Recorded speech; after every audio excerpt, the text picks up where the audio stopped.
ये वाक्य सुनते ही रमेश जी सन्न रह गए। जो रमेश जी कुछ मिनट पहले ये मानने को तैयार नहीं थे कि पत्नी के साथ में उनकी कोई समस्या भी है, वो तुरंत ही बोल उठे कि हाँ, आप बिल्कुल सही कह रहे हैं। लेकिन उसके तुरंत बाद शिवदास जी ने एक बहुत ही सूक्ष्म और संवेदनशील बात पकड़ी। उस जन्म में वो भाप और कोयले से चलने वाली पुरानी ट्रेनों से यात्रा किया करते थे। सेशन अब थोड़ा सा गंभीर मोड़ पर पहुंचा। रमेश जी ने बताया कि उन्हें सपने में अक्सर उनके स्वर्गीय पिता दिखाई देते हैं और जब भी वो ध्यान में बैठते थे तो किसी न किसी तरह का उनको ध्यान में विघ्न आता ही था। पिता के प्रति रमेश जी का जो मोह है वो इतना गहरा था कि उन्हें सपने में सब कुछ ठीक दिखाई देता था, जबकि वास्तव में उनके पिता की आत्मा रमेश जी के ऑरा से चिपकी हुई थी।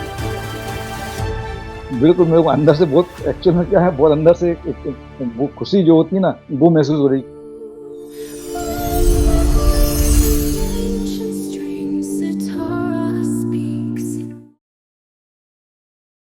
नमस्ते दोस्तों, सितारा स्पीक्स में आप सभी का बहुत बहुत स्वागत है। क्या आपके साथ भी कभी ऐसा हुआ है कि आप बहुत मेहनत करते हो, पूजा पाठ और ध्यान भी करते हो, लेकिन फिर भी जीवन में एक अजीब सी रुकावट बनी रहती है? बिना किसी वजह से शरीर भारी लगता है, कंधों में दर्द हो या ध्यान में बैठते ही तरह तरह के व्यवधान आने लगते हैं। अक्सर हम इन्हें सामान्य शारीरिक या मानसिक परेशानियां समझकर टाल देते हैं, लेकिन आध्यात्मिक दुनिया में इनके पीछे का सच और कुछ भी हो सकता है। आज की ये कहानी आपकी आंखें खोल देने वाली है। आज मैं आपके लिए एक बेहद खास और लाइव आकाशिक रीडिंग सेशन का पूरा अनुभव लेकर आई हूँ। देखिए, शिवदास जी जब भी किसी क्लाइंट का आकाशिक रीडिंग करते हैं तो उनका एक नियम बिल्कुल पत्थर की लकीर की तरीके से तय रहता है कि रीडिंग शुरू होने से पहले वो क्लाइंट के बारे में कोई भी जानकारी, चाहे उनका नाम हो, पेशा हो या उनकी समस्याएं हो, कुछ भी नहीं लेते।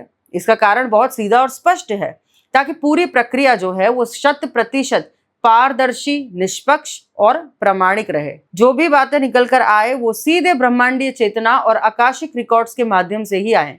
शिवदास जी जो स्वयं एक योगी हैं और जिन्होंने वर्षों की कठिन साधना व ध्यान से सिद्धियां प्राप्त की है, अपनी इन्हीं शक्तियों के माध्यम से वो लोगों के जीवन की जटिलतम उलझनें जो हैं उनको सुलझाते हैं।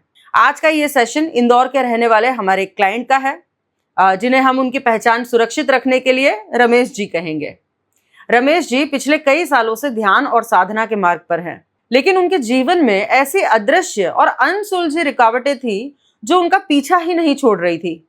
आइए जानते हैं कि इस जूम मीटिंग के दौरान उनके कौन कौन से सवाल आए, शिवदास जी ने उनको क्या क्या जवाब दिए और कैसे एक ऑनलाइन कॉल पर ही ऐसा चमत्कार घटित हुआ जैसे सुनकर आप भी हैरान रह जाओगे। सेशन की शुरुआत में रमेश जी ने अपने पिछले जन्मों और अपनी आध्यात्मिक यात्रा से जुड़े कुछ गहरे सवाल पूछे। उन्होंने ये पूछा कि क्या वो पिछले जन्म में किसी विशेष समुदाय से थे या उन्होंने पूर्व जन्म में क्रिया योग की कोई दीक्षा ली थी। शिवदास जी ने कुछ मिनटों के लिए ध्यानस्थ होकर उनके आकाशिक रिकॉर्ड्स में प्रवेश किया। जब वो ध्यान से बाहर आए तो उन्होंने ये बताया कि पिछले जन्म में वो एक किसी विशेष समुदाय से नहीं बल्कि एक धार्मिक और कर्मकांडी ब्राह्मण के परिवार में जन्मे थे।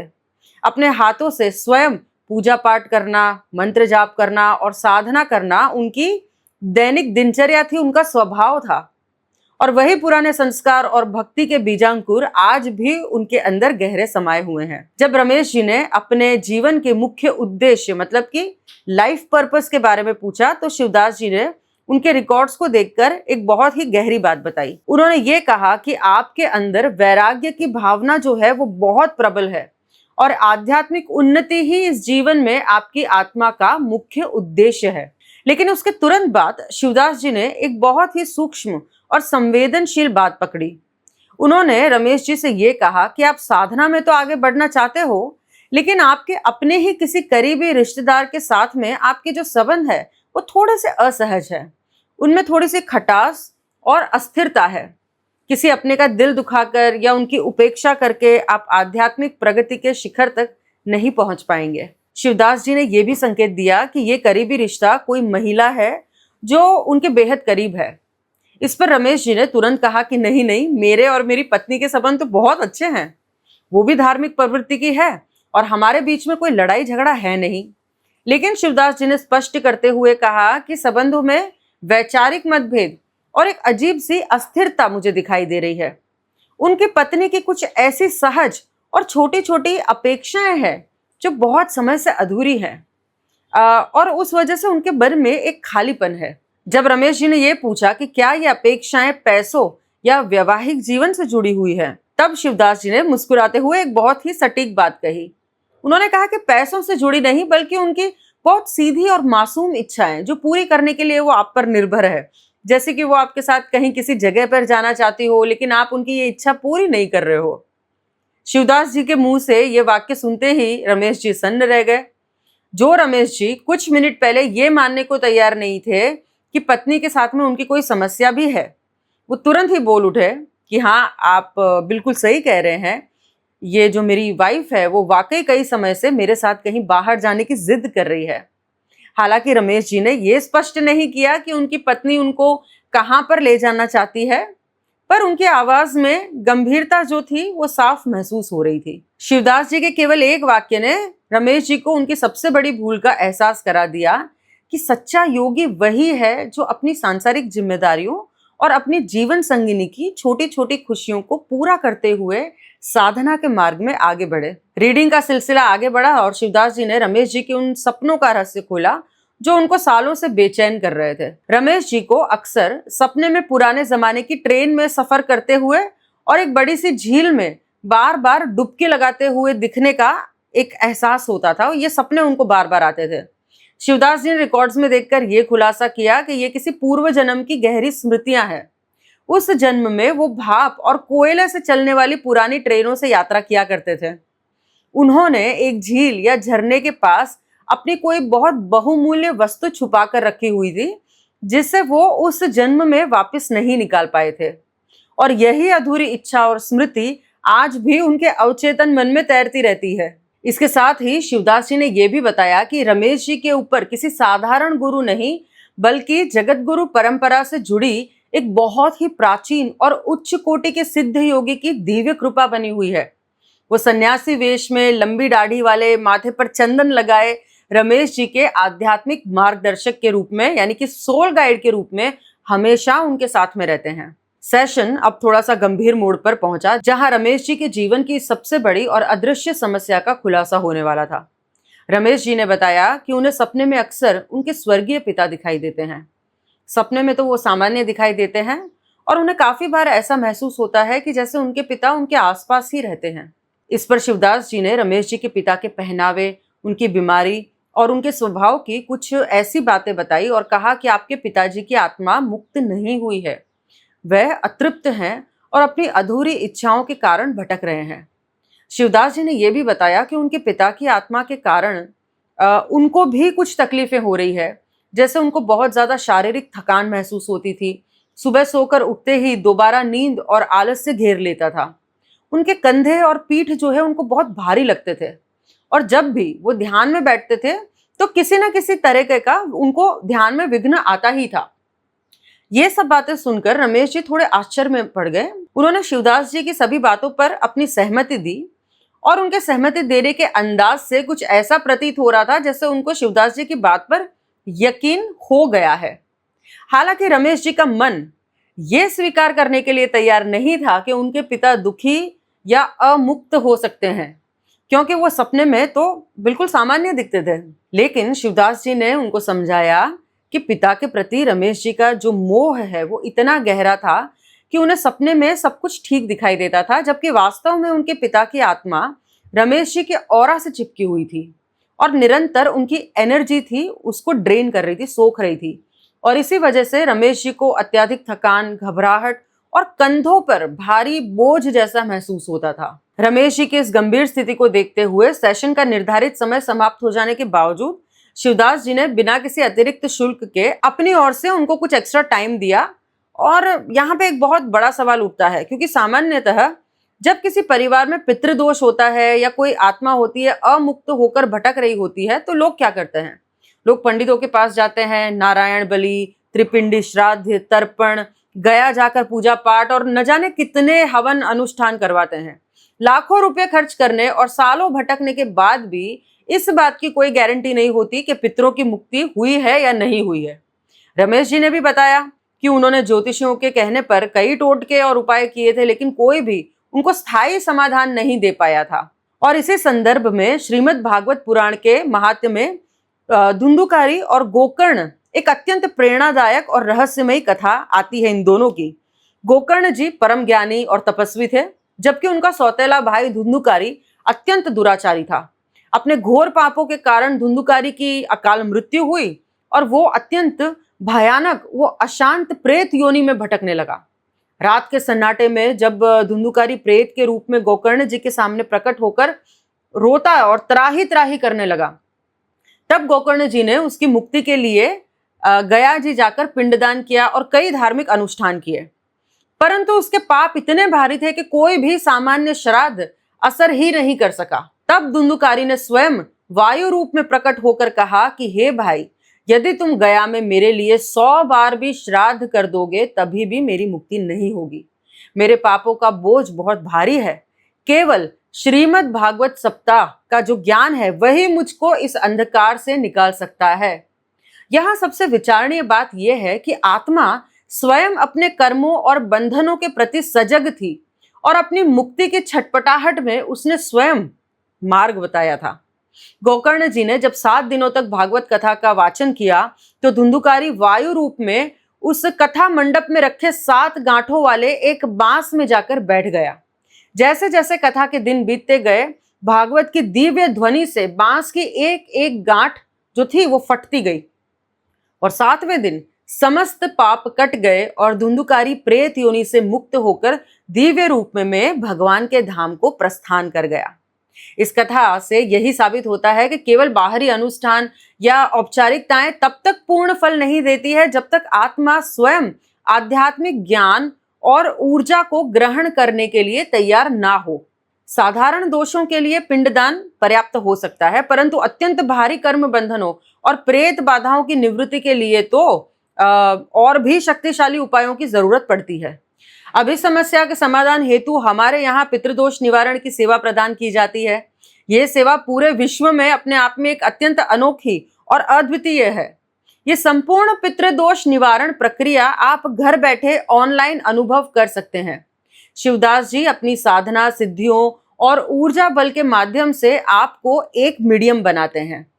सूक्ष्म जगत में आपके पितृ किसी भी योनि में हो, चाहे वो किसी गहरे बंधन या अशांति में ही क्यों ना फंसे हो, उनका आवाहन कर उनको पूर्ण रूप से मुक्ति दिलाई जाती है। सारे पितरों को मुक्ति दिलाने के अलावा इस प्रक्रिया के द्वारा आपके जो पितृ ऋण है उनको भी समाप्त किया जाता है। इसी के साथ कुछ और सेवाएं भी दी जाती है, जैसे कि आपके कुल की रक्षा करने वाली कुल देवी की ऊर्जा से आपका सीधा जुड़ाव करवाया जाता है। आपकी पूरी ब्लड लाइन यानी कि एंसेस्ट्रल लिनिएज की ऊर्जा को हील की जाती है। आपके पूरे परिवार और घर के वातावरण से नकारात्मकता जड़ से साफ की जाती है। और सबसे खास बात यह है कि ये कोई साधारण या सिर्फ सुनी सुनाई बातें नहीं है। इस पूरी प्रक्रिया को होते हुए आप स्वयं खुद से अपने ध्यान में देखते हैं, जो कि इस प्रक्रिया का 100% ट्रांसपेरेंट बना देती है इस चीज को। जहां पारंपरिक कर्म कांडों के बाद में परिणाम देखने के लिए लंबा इंतजार करना पड़ता है, वहीं इस साधना प्रक्रिया का असर, हल्कापन और ऊर्जा में बदलाव आपको उसी क्षण इंस्टेंट शिफ्ट प्रत्यक्ष रूप से आपको अनुभव होने लगता है। रमेश जी के सेशन में भी ऐसा ही चमत्कार घटित हुआ। शिवदास जी ने जूम कॉल पर ही आंखें बंद की, ध्यानस्थ हुए, सूक्ष्म लोक में जाकर रमेश जी के पिता की आत्मा को मुक्ति दिलाने की प्रक्रिया शुरू की। मात्र 2 से 3 मिनट का मौन छाया रहा। इसके बाद जैसे ही शिवदास जी ने अपनी आंखें खोली और रमेश जी से पूछा कि क्या आपको अभी इसी वक्त अपने शरीर में कोई बदलाव महसूस हो रहा है, तो रमेश जी का उत्तर सुनकर किसी के भी रोंगटे खड़े हो जाएंगे। रमेश जी ने खुश होकर कहा कि हाँ, मुझे ऐसा लग रहा है जैसे मेरे कंधों से कोई क्विंटल भारी पत्थर हट गया हो। सालों से ध्यान में बैठते समय जो कंधा नीचे झुक जाता था और भारी रहता था, वो अचानक बिल्कुल हल्का उनको फील होने लग गया। उन्होंने कहा कि मेरे अंदर एक अद्भुत शांति और अलौकिक खुशी की लहर सी दौड़ रही है। जूम मीटिंग पर लाइव कॉल के दौरान रमेश जी के शरीर से उस भारी बोझ का उतरना इस बात का सीधा और प्रत्यक्ष प्रमाण था कि उनके पिता की आत्मा को शिवदास जी के माध्यम से परम गति और मुक्ति मिल चुकी थी। रमेश जी सितारा स्पीक्स की चैनल पे अपलोड किए हुए शिवदास जी के वीडियोस के पुराने प्रशंसक थे और काफी लंबे समय से उनसे जुड़ना भी चाहते थे। और इसी एक सेशन में न केवल उनको अपने जीवन की और पूर्व जन्म के सभी उलझनों के सटीक उत्तर तो मिले, बल्कि सालों पुरानी प्रेत बाधा, शारीरिक कष्ट और पितृदोष से भी मुक्ति मिल गई। रमेश जी इस अद्भुत अनुभव से इतने भाव विभोर और संतुष्ट हुए कि उन्होंने ये कहा कि वो भविष्य में भी समय समय पर परामर्श लेने के लिए शिवदास जी के मार्गदर्शन लेने के लिए उनके साथ में बने रहेंगे। सेशन के आखिरी हिस्से में शिवदास जी ने पितृदोष और कर्म सिद्धांत से जुड़ा कुछ ज्ञान दिया, जिसे हर इंसान को ध्यान से सुनना चाहिए। पितृदोष केवल किसी आत्मा के भटकने से नहीं बनता, इसका एक बहुत बड़ा कारण होता है पितृ ऋण। जैसे हम अपने बच्चों को अपनी धन संपत्ति देकर जाते हैं, वैसे ही हम अपने जीवन की अधूरी इच्छाएं, काम, क्रोध, लोभ, मोह और वासनाओं का मानसिक बोझ भी अपने आने वाली पीढ़ियों के सर पर छोड़कर जाते हैं। और जब कई पीढ़ियों तक इन इच्छाओं का समाधान नहीं होता है तो वो भयंकर पितृदोष का रूप लेता है। पितृदोष निवारण के बाद में उसको मेंटेन करना भी बहुत जरूरी होता है, और इसके लिए हर अमावस्या को गायों को चारा खिलाना बहुत उत्तम माना गया है। इसके अलावा दान पुण्य के बारे में शिवदास जी ने यह स्पष्ट किया कि दान हमेशा वास्तविक जरूरतमंद को ही देना चाहिए। और सबसे मुख्य बात यह है कि दान का ढोल कभी नहीं पीटना चाहिए। यदि आप दान देकर दूसरों के सामने अपनी तारीफ बटोरते हो तो उस दान का पुण्य फल उसी समय शून्य हो जाता है। साथ ही अपने दिवंगत पूर्वजों की जो तस्वीरें हैं वो घर के मुख्य हॉल, लिविंग रूम या पूजा घर में ऐसे कभी भी ना लगाएं जहां आते जाते रोज उनके ऊपर नजर पड़े, क्योंकि पूर्वजों की फोटो किसी शांत कोने में रखी जानी चाहिए और केवल विशेष अवसरों पे, जैसे कि श्राद्ध या तिथि हो, उसी समय पर उनके दर्शन करने चाहिए, क्योंकि रोज रोज उनको याद करने से उनकी जो आत्मा है वो आपके प्रति आकर्षित होकर वापस आ सकती है। तो दोस्तों, रमेश जी के इस आकाशिक सेशन से हम सभी को अपने जीवन के लिए बहुत गहरी और व्यवहारिक बातें सीखने को मिलती है। पहली बात तो यह है कि आध्यात्म का अर्थ सांसारिक कर्तव्यों से भागना नहीं है। अपने जीवन साथी और परिवार की छोटी छोटी अपेक्षाओं को पूरा करना ही सच्ची साधना है।